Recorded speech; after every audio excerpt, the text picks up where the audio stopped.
Pues muchas gracias. Agradezco a la Fundación Mexicana para la Fibromialgia el tener la oportunidad de participar con ustedes con esta conferencia que se llama La Crianza en Madres con Fibromialgia. Entiendo que es un grupo de apoyo y bueno, estoy encantada de sumarme con ustedes. Soy la maestra Teresa Silva Cisneros, soy psicoterapeuta psicoanalítica y terapeuta de pareja. Y bueno, también tengo fibromialgia, ¿no? Y también soy mamá de dos pequeñitas de 13 y 15 años. Entonces, ha sido un proceso largo y parte del conocimiento y de la experiencia personal, pues tengo mucha confianza en podérselas compartir y poder ayudarlas a cada una de ustedes. Pues vamos a empezar. Quiero compartirles que esta ponencia tiene 4 pilares importantes. En el primero vamos a trabajar cómo hablar de fibromialgia con nuestros hijos. En el segundo trataremos los estilos de crianza que podemos tener con ellos para después entender cómo poder tener una crianza respetuosa con ellos. Y finalmente, qué es lo que pasa con los hijos de madres con fibromialgia, ¿vale? Entonces vamos a empezar. Para poder empezar, me gustaría compartirles un video que es muy alusivo a lo que nos pasa a las mamás en general, pero más a las mamás que tenemos fibromialgia. Entonces, espero que les guste. Hola chicos y papis, soy Majo y hoy te quiero contar un cuento que se llama A veces mamá tiene truenos en la cabeza, que escribió Beatriz Taboada y Dani Padrón. Presta muchísima atención. A veces mi mami tiene nubes en la cabeza. Sí, mamita, espera, muy rápido. Se le olvida el almuerzo y llegamos muy tarde a los cumples. Ay, ya le cantaron el cumple. También cenamos croquetas 2 días seguidos. Cuando mi mami tiene nubes en la cabeza, sopla como un globo y se desinfla cuando se sienta en el sillón. A veces mi mamá tiene un sol en la cabeza. Se le ocurren ideas geniales y jugamos a monstruos de las galaxias. ¡Hey, mami, ven! También preparamos juntas galletas y hacemos burbujas de jabón en la mesa de la cocina. Es muy divertido. Cuando mi mami tiene un sol en la cabeza, abre muchísimo los ojos y sus cejas también. Parecen gaviotas. Mami, eres hermosa. Pues a veces mi mami tiene lluvia en la cabeza y no habla mucho. Y no tiene muchas ganas de jugar a piratas, mamita. Cuando mamá tiene lluvia en la cabeza, se tumba en el sofá como un caracol. Mi mami llora a veces, sí. Otras veces, mamá tiene un arcoíris en la cabeza. Su boca parece un plátano. Mi mami canta en el coche y me da millones de besos. Cuando mi mamá tiene un arcoíris en la cabeza, desayunamos churros. ¡Qué delicia! A veces mamá tiene truenos en la cabeza, sí. Habla muy alto y con los dientes juntititos. Cuando mamá tiene truenos en la cabeza, no me perdona la última cucharada. Ay, ya no avanzo. Y prefiere estar sola, sí, mamita. A veces mamá tiene estrellas en la cabeza y se queda mirando sin ver. ¡Hey! Y habla muy despacito. Sé que mamá tiene estrellas en la cabeza porque se le reflejan en los ojos. Creo que yo a veces tengo lluvia en la cabeza. Y a veces nubes, y a veces sol. Otras veces tengo en la cabeza el arco iris, sí. Me enojo, me alegro, me pongo triste y estoy contenta. ¿Saben? Mi mamá me ha regalado unas gafas mágicas para ver las nubes, la lluvia, los truenos, el arco iris y el sol de nuestras cabezas. Porque algunas veces yo también tengo truenos en la cabeza. Y colorín colorado, este cuento se ha terminado y Zapatito Roto Mayor. ¿Qué les pareció? Creo que es un cuento que ejemplifica muy bien cómo nos podemos sentir a veces las mamás, ¿no? A veces tenemos truenos en la cabeza, que son todos esos dolores, ese pesar, ese cansancio que tenemos y que no nos da la cabeza justo para poder compartir con nuestros hijos todas esas alegrías y esos momentos. Y hay otros tantos que tenemos esos arcoíris y nos dan ganas, bueno, de comernos el mundo junto con ellos. Y así como lo vemos en el cuento, esa pequeña chiquita, pues también a veces tiene truenos en la cabeza, a veces tiene nubes y a veces tiene arcoíris. Es muy importante cómo lo van viviendo nuestros hijos a partir de lo que vamos viviendo nosotros. Entonces, vamos a seguir. Entonces, bueno, yo sé que ustedes ya han tenido un trabajo previo acerca de lo que es la fibromialgia, ¿no? Y solo quisiera poder destacar que esta sensibilidad que tenemos al dolor, nuestra rigidez, nuestra fatiga, que bueno, no podemos repararlo con un sueño, ¿no? Ojalá quisiéramos, así como en el cuento, acostarnos un ratito en el sofá y despertarnos felices y contentas, pero muchas veces no pasa, ¿no? Y que bueno, además a eso le sumamos dolores de cabeza, dolores de los brazos, sensación de hinchazón, entumecimiento de manos, ¿no? Y bueno, esta parte de personalidad que también pues nos llega a caracterizar como somos muy perfeccionistas, ¿no? Que puede tener su lado positivo, pero bueno, también nos meten ciertos problemas, ¿no? Que somos muy exigentes con nosotros mismos y con los demás, y que bueno, de alguna manera esto nos puede llevar a tener ciertos rasgos depresivos, ¿no? Yo sé que ustedes ya tienen mucho conocimiento acerca de lo que es la enfermedad, no quisiera detenerme, pero sí resaltando la importancia de que no es algo que nos estemos inventando, sino que está ahí, ¿no? El hecho de que esté reconocida por la Organización Mundial de la Salud, bueno, nos da ese amparo ante ese diagnóstico, ¿ok? Entonces, ¿qué es importante el que podamos ir viendo, ¿no? Es algo muy bonito que allá en España, que estamos un poquito más adelantados en cuanto a la fibromialgia, sí han estudiado más qué es lo que está pasando con la crianza de estos chiquitos con mamás con fibromialgias, ¿no?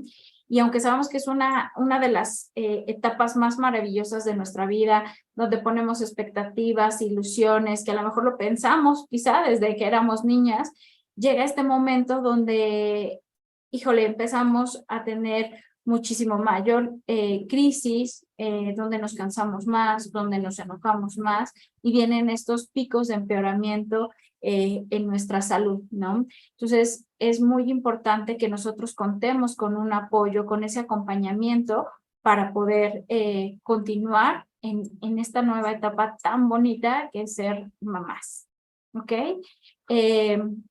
Entonces, ¿qué es importante que debemos de trabajar? ¿Cómo hablar de fibromialgia con nuestros hijos? ¿Ustedes han hablado de fibromialgia con sus hijos? ¿Ellos saben qué es lo que tienen? ¿Qué es importante? ¿Por qué tenemos que nombrar la enfermedad con ellos? Porque no podemos enseñarles a ellos a manejar sus emociones si nosotros no somos congruentes con nosotros mismos. ¿Qué es lo que va a pasar? Si llega nuestro hijo y nos dice, o nuestra hija, ¿qué tienes? Y nos hacemos las fuertes y decimos, nada, no tengo nada, ¿no? Pero pues la cara la tenemos desencajada, el cuerpo se nota cansado. Entonces no les ayudamos a entender cuál es esa emoción, no somos congruentes con nosotros mismos y por lo tanto no le estamos enseñando a ellos a que puedan identificar cuáles son sus propias emociones, ¿no? Es importante que de acuerdo a la edad que tiene tu hijo, es la información que le vamos a dar, ¿no? No es lo mismo la información que le vamos a dar a un pequeñito de 4 o 5 años que quizá a un adolescente de 14, 15. Entonces tenemos que tomar en cuenta la etapa de desarrollo en la que están para que nosotras podamos explicarles qué es la fibromialgia, ¿ok? ¿Qué frases nos pueden ayudar para explorar hasta dónde le puedo explicar a mi hijo qué es la fibromialgia? Entonces, podemos empezar a explorar. ¿Te has dado cuenta que hay días en que me canso más? Vamos a ver qué tan sensibles a eso están. ¿Me has visto tomar medicamentos? ¿Sabes para qué los tomo? ¿Qué has imaginado que puede pasar? Porque también eso es otro punto importante. Nuestros hijos pueden empezar a generar ciertas fantasías si no tienen la información concreta. ¿Qué te imaginas que es la fibromialgia? Y a partir de su respuesta, nosotros vamos a tener los elementos necesarios para poderles dar una respuesta y saber hasta dónde tenemos que decirles. Entonces, para lograr una crianza exitosa, debemos enseñarles a desarrollar la empatía, a que empaticen con nuestros dolores, con nuestras afecciones, con nuestros estados de ánimo. La empatía nos va a dar mucha ganancia en el desarrollo de nuestros hijos. Tu hijo está observando tu dolor y se angustia al igual que tú, solo que él en otro nivel de comprensión con mucho menos herramientas emocionales. ¿Qué es lo que pasa? Nosotros ya tenemos una edad que nos permite tener ciertas experiencias y un desarrollo importante de herramientas sociales y emocionales.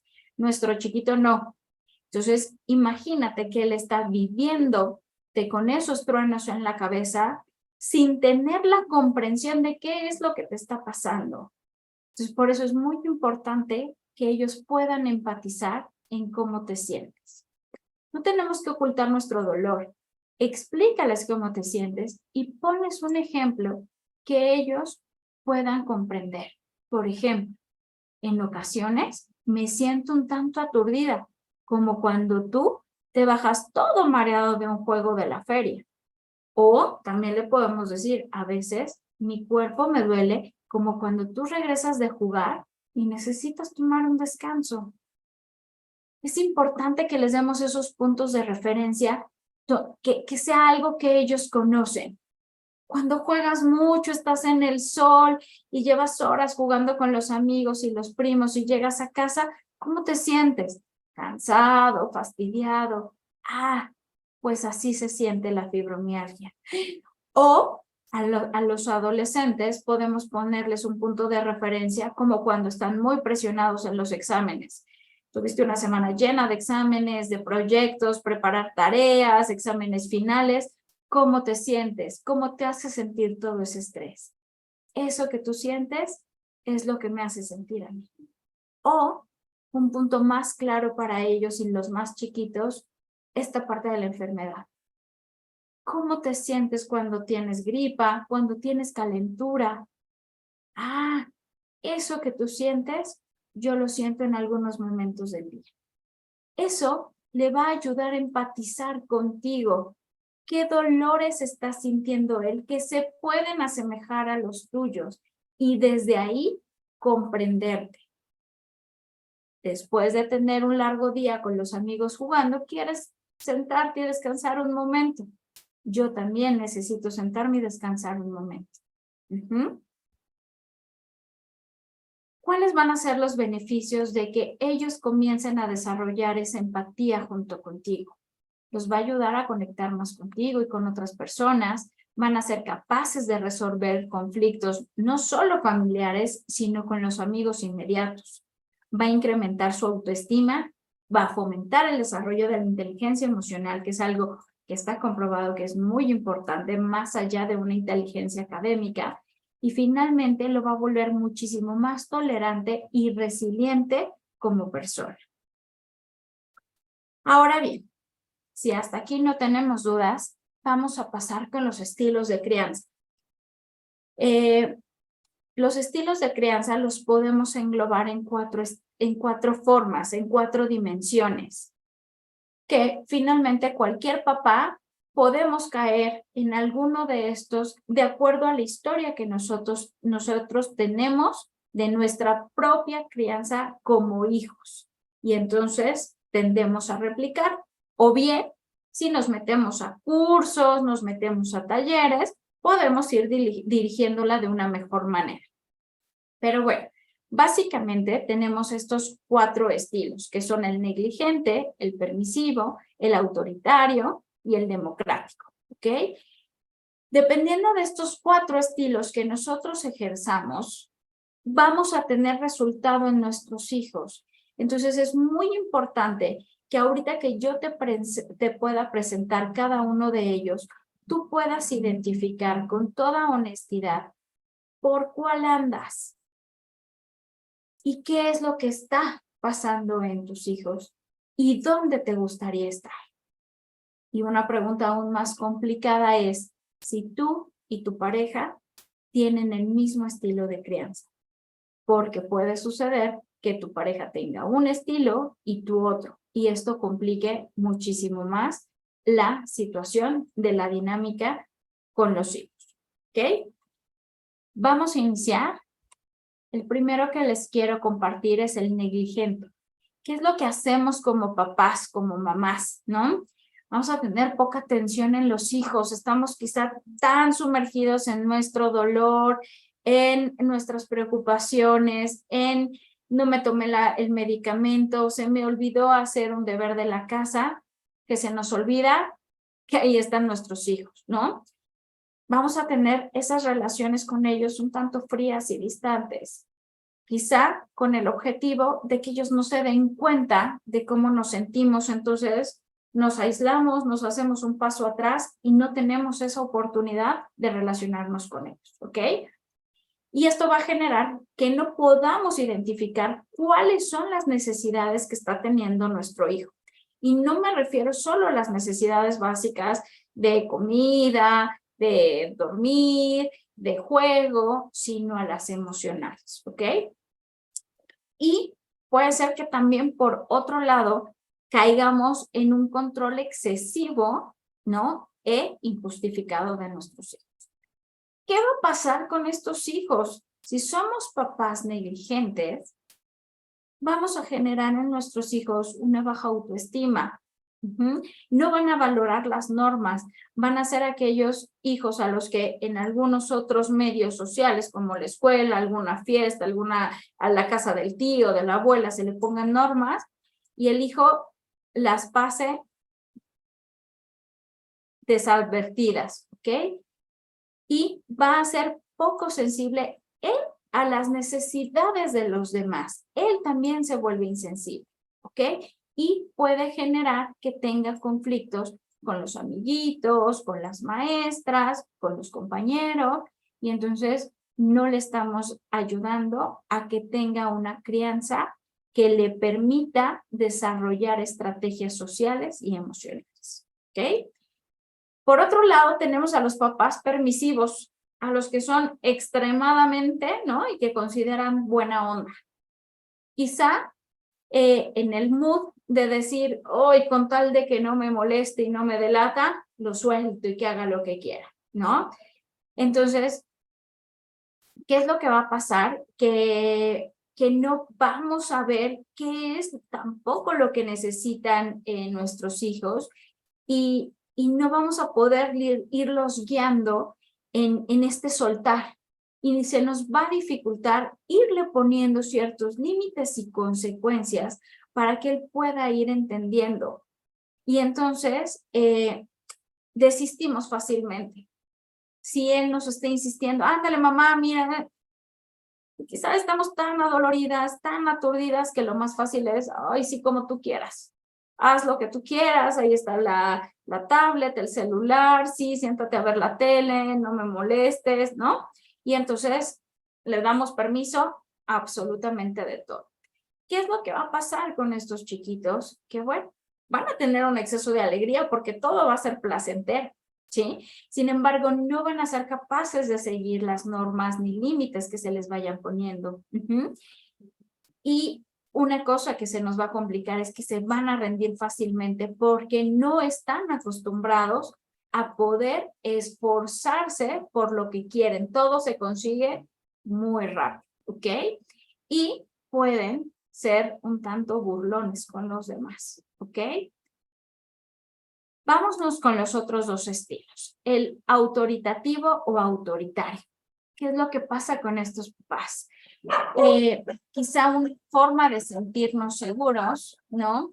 Y de tener todo en orden y en este excesivo control que también nos puede caracterizar es que todo lo tengamos bajo control, ¿no? Y dentro de este control vamos perdiendo cuál es la importancia de esas emociones y afectos de nuestros hijos. Solo nos importa que esté todo bajo control, que la casa esté bien, que los niños estén bañados, que hagan la tarea, que estén, ¿no? Y entonces no les damos oportunidad dentro de ese control de verlos realmente, ¿ok? Obviamente esto no va a permitir que haya un vínculo afectivo, solo va a estar esta rigidez en las normas, ¿ok? Y bueno, obviamente hay una tendencia a que las consecuencias o castigos puedan ser desmedidos. Y entonces te castigo un mes. ¿Y de verdad necesitaba un mes de castigo de esa consecuencia? Y no alcanzamos a ver qué era lo que realmente necesitaba nuestro pequeño. ¿Ok? ¿Qué vamos a generar en nuestros chiquitos? Que haya baja autoestima, baja inteligencia emocional, baja autocontrol de sus propias emociones, ¿ok? Se van a volver sumisos y obedientes, con poco criterio para poder ir desarrollando, ¿ok?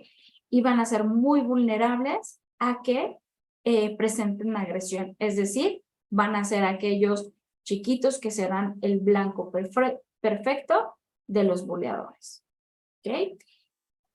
Y por último, en el que todos quisiéramos estar y tiene su chiste llegar ahí, pero no es imposible, que es el estilo democrático, ¿ok? Para llegar a ese tenemos que trabajar mucho con nuestras propias emociones, con nuestro propio dolor, trabajar muy bien nuestro diagnóstico para poderle ofrecer a nuestro hijo lo mejor de nosotros. ¿Qué se esperaría en este estilo de crianza? Que nos mostráramos con mucho afecto y aceptación hacia ellos, que tuviéramos esa sensibilidad hacia sus necesidades, que ellos verbalicen sus propias emociones y nosotros ayudarlos a poder digerir esas emociones, ¿ok? Fomentar que se esfuercen. No todo es fácil en esta vida, pero tampoco hay que generarles obstáculos, ¿ok? Asertivos en las consecuencias y sus cumplimientos. Si voy a poner una consecuencia, ¿no? Antes llamado castigo, saber cuál es la mejor consecuencia, cuánto tiempo tendrá el impacto que yo quiero, eso lo podemos lograr, ¿ok? Y finalmente serán papás que su diálogo va a estar basado en el razonamiento, no en la parte impulsiva y el enojo. Y para ello, nosotras como mamás, como papás, tenemos que tener ese control de nuestro propio dolor, ¿ok? ¿Cuál va a ser la consecuencia? Que vamos a tener hijos que tengan una alta autoestima, que tengan un desarrollo de la inteligencia emocional por arriba del promedio, que sientan confianza en sí mismos, que sean perseverantes, que sean empáticos, que sean resilientes y que sean capaces de resolver los conflictos por sí mismos. Entonces, lo ideal es llegar a este estilo democrático. Sin embargo, yo te voy preguntando, ¿dónde estás parada en este momento? ¿Qué te ha llevado a estar en determinado estilo de crianza? ¿Coincide con el de tu esposo? ¿Puedes hacer movimientos para llegar al estilo democrático? ¿Y cómo poderlo hacer? ¿Ok? ¿Hasta ahí vamos bien? Para ello, tenemos que generar la crianza respetuosa. Y bueno, dentro de la crianza respetuosa, nos pueden surgir ahí algunas tormentas en la cabeza, como nos lo decía el cuento, ¿no? Y a pesar de que, como nos dicen en Barcelona, que finalmente es la etapa más maravillosa de la mujer, donde puede compartir con sus hijos, podemos llegar a sentirnos completamente desesperadas. Entonces, ¿cuáles son los pensamientos comunes que pueden aparecer? ¿Lo estaré haciendo bien? ¿Cuántas veces se lo han preguntado? Me siento tan adolorida que grito más y soy muy gritona con él o con ella y no tengo la paciencia que necesito. Quizá a veces nos podemos preguntar, ¿qué tal si lo traumo? ¿No? No lo estoy haciendo bien, lo voy a traumar. ¿Ok? O simplemente nos acostamos con el pensamiento de no soy una buena mamá. ¿A cuántas de ustedes les han pasado estos discursos por la cabeza? Y si nosotros nos quedamos con este discurso en la mente, no damos la oportunidad a conectarnos con ellos y ver qué es lo que necesitan. Entonces, tener estos sentimientos cuando se supone que estás en uno de los momentos más felices de tu vida, a menudo provoca una multitud de emociones, como por ejemplo la culpa. Y si nosotros empezamos a generar culpa, nos va a obstaculizar el poder fluir con nuestros hijos de tal manera que podamos darles lo que realmente necesitan conectándonos con ellos, ¿no? El que vivas esta maternidad desde la fibromialgia, viviéndote desconectada de tu hijo, te puede hacer sentir culpable y pensar que no lo estás haciendo lo suficientemente bien. Pero yo en este momento te digo, tranquila. Yo sé que estos pensamientos han pasado por tu mente, han pasado por la mía en muchas ocasiones. Sin embargo, ¿qué es lo que podemos hacer? Cuando te vengan estos pensamientos a la cabeza, conéctate con estos elementos que son muy importantes. Seguridad, conexión y resolución de conflictos. ¿Ok? ¿Por qué seguridad? Necesitas sentirte tranquila, ser clara y asertiva, tener estructura. ¿Qué es lo que tú quieres? ¿Cómo lo quieres hacer? ¿Cómo poder transmitirle a tu hijo lo que necesitas en ese momento otorgarle para que él pueda seguir avanzando en ese momento y en ese bache de su vida?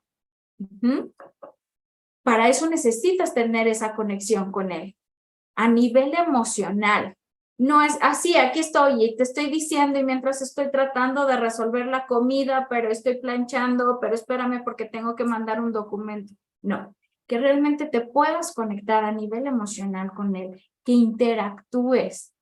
Como te decía en un inicio, pregúntale cómo se siente, qué pasó, cómo lo quisiste resolver, cómo hubiera sido mejor, ¿ok? Valora lo que está sintiendo él también en ese momento. ¿Estás enojado? Sí, se vale que se enojen, claro. El enojo es una emoción que todos los seres humanos tenemos. No es una emoción negativa como está catalogada por ahí. Es una emoción que nos da la posibilidad de autorregularnos porque nos está diciendo que hay algo en nuestro exterior que no está funcionando. Entonces es importante que nosotros le demos valor a esa emoción. ¿Estás triste? ¿Estás enojado? ¿Qué? ¿Cómo lo vamos a poder expresar? ¿Ok? Mostrando empatía.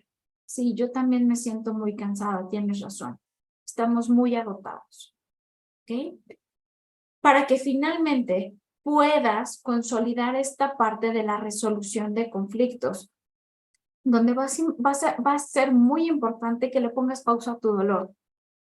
Si tú no pones pausa a tu dolor y te dejas consumir por eso, no vas a lograr esta conexión con tu hijo que te permita solucionar los problemas.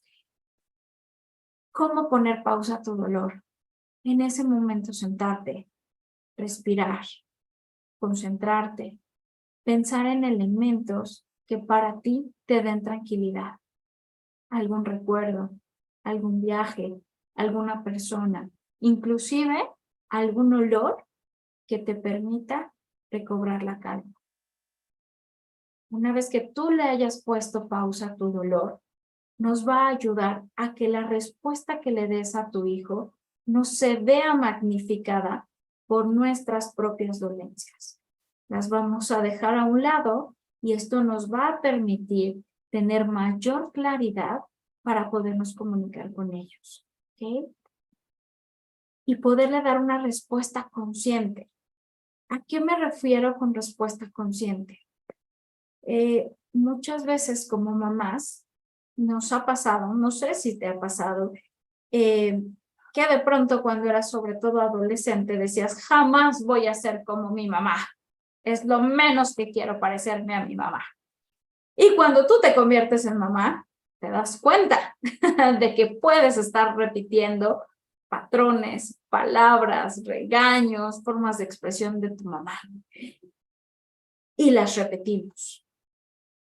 ¿A qué me refiero entonces con esa respuesta consciente? Que puedas poner pausa a todo ese back que tienes de historia y que realmente puedas ser responsable de tu respuesta, siendo tú en ese momento, viendo qué es lo que le conviene a tu hijo, qué es lo que le vas a ofrecer desde aquí, desde tu presente, con lo que sabes y con lo que conoces, no con lo que traes arrastrando ni tus heridas de la infancia, sino con lo que eres en este momento. Y lo más importante es el modelarle. Nuestros hijos nos observan siempre y en todo momento. Y si nosotros le damos una respuesta de, es que tú nunca te fijas y entonces, ¿no? Y empezamos a gritar, ¿qué es lo que vamos a obtener de respuesta de ellos? Claro, unos niños impulsivos que estén gritando y que quieran solucionarlo a gritos, de manera impulsiva. Si tú pones pausa al dolor, te conectas con él, entiendes su emoción, entiendes tu emoción, te va a dar la posibilidad de modelarle cómo se resuelven los conflictos, cómo poder aterrizarlos y poder solucionar todo esto. Tú eres el mejor ejemplo. Tienes que poner mucha atención y ser consciente cómo hablas, qué gestos haces, qué palabras utilizas, porque tú eres su gran maestro. ¿Ok? ¿Cómo lo podemos hacer? Si de pronto nuestro chiquito, nuestra chiquita, cayó en un momento difícil, tú estás en un momento difícil, primero acuérdate que tienes que tener una pausa, dejar tu dolor a un lado, poder estar tranquila para poderte conectar con él. Y para poderte conectar con él, lo primero que tienes que hacer es mirarlo a los ojos y colocarte a su nivel. ¿A qué me refiero a su nivel? No solo en cuanto a nivel verbal, utilizando las palabras acordes para que él te entienda, sino a su nivel. Agacharte, acercarte a una silla si es necesario para que puedas estar cerca de él y que no sea esta diferencia de tal suerte que tu hijo te vea hacia arriba, sino que se vean uno a uno. ¿Qué vamos a hacer? Paso 1, respira y conecta con el dolor físico que tienes y diferencialo de la conducta que está teniendo en ese momento tu hijo. No las mezcles, porque va a haber una alta posibilidad de que tu enojo se potencie por lo que haya hecho. Diferencia. 2, ayúdale a entender el afecto que está sintiendo en ese momento y la situación que generó esa conducta. Si es tristeza, si es enojo, si es frustración, si es miedo, ¿qué fue lo que pasó y qué lo desató? Ayúdale a que llegue a ese punto. Valida el afecto. ¿Cómo lo puedes validar? Diciéndole que lo entiendes. Entiendo que estás enojado. Sé que esto te dio mucha tristeza. Me imagino que esto te dio mucho miedo. Valida ese afecto y después dale alternativas para poderlo expresar por medio de palabras, si es más grande, si es más pequeño a través del dibujo, del juego, pero ayúdale a que lo ponga que lo puede expresar. Y en el paso 3, explícale la consecuencia. ¿Ok? En la crianza respetuosa no utilizamos el término castigo, utilizamos el término consecuencia. Y hay dos tipos de consecuencias, las naturales y las de crianza. ¿A qué me refiero con esto? Una consecuencia natural es, a lo mejor estoy pensando en un niño pequeño que está metiendo alguna basurita, algún fierrito que se haya encontrado, lo quiere meter al contacto. Y tú desde lejos, no, eso no se hace, ¿no? Y si nos descuidamos, de pronto nuestro hijo mete el papelito, el fierrito, y se da a lo mejor un toque, ¿no? Esa es una consecuencia natural. Te dije que no metieras nada en el contacto porque la consecuencia es que te podías dar un toque. Ya lo aprendiste. La consecuencia es, te diste un toque en la mano, ¿ok? ¿Cuál es una consecuencia de crianza? La que nosotros vamos a imponer, pero va de acuerdo a la conducta que tuvo. Es decir, no me dejarás mentir. En nuestros tiempos era, te quito la televisión un mes, punto y se acabó. Te levanto el juguete que más quieres y lo pongo en el closet en la parte más alta y no lo vuelves a ver en un año, ¿no? Todo porque no hicimos una página de la tarea, porque nos peleamos con el hermano, porque rompimos el florero preferido de la abuela y entonces para todo se aplicaba él una semana sin ver tele, un mes sin ver tele, ¿no? Y yo les preguntaría, ¿qué tiene que ver el que no vea la tele un niño con el que haya roto un jarrón? Nada, ¿no? La explicación que nos daban en aquella entonces es, le quitas lo que más le gusta y entonces eso le va a doler. Pues, ¿qué creen? Que no. Digo, no estamos traumados, no nos pasó nada, pero no es la mejor forma. La consecuencia de crianza tiene que ir en función de la conducta que generó, la conducta disruptiva que se generó, para que entonces realmente le pueda servir a nuestro pequeño. Por ejemplo, si entonces llegó con recadito de la maestra de estuvo jugando en clase y no hizo 3 páginas de la tarea, ¿cuál es la consecuencia? No lo voy a dejar sin la tele, no lo voy a dejar sin la tablet. Eso no es una consecuencia que vaya entrelazada. Una consecuencia de crianza es, vamos a realizar las 3 páginas que no hiciste en la escuela y vamos a tener que repasar esos temas y le vamos a tener que dedicar tiempo. Obviamente eso implica que va a renunciar un poco a la tablet, al celular, a salir a jugar, etcétera. Sí, eso ya es secundario, pero la consecuencia es, necesito que estudies más, porque no lo hiciste en su momento. Entonces, eso también es importante que ellos lo puedan ir entendiendo. ¿Ok? Espero que vayamos bien hasta aquí. Y finalmente, el último paso, que es muy importante y no nos lo podemos saltar, tienes que finalizar diciéndole cuánto lo amas. ¿Ok?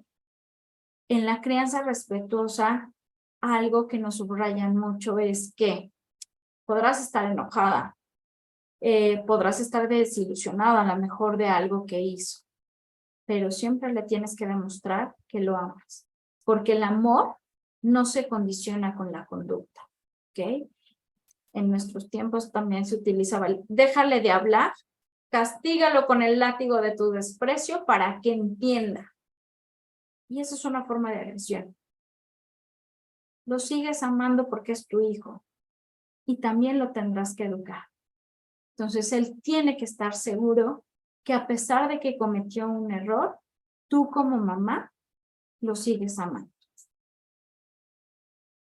Ok, entonces, ¿qué pasa con nuestros hijos? ¿No? Obviamente, ellos también están sufriendo junto con nosotros. ¿Ok? En su día a día van a dejar de hacer quizá actividades escolares porque te encuentres cansada, porque te duele el cuerpo o simplemente porque no te pudiste levantar. Van a presentar estos cambios en su comportamiento emocional. Inclusive pueden presentar síntomas muy parecidos a los tuyos.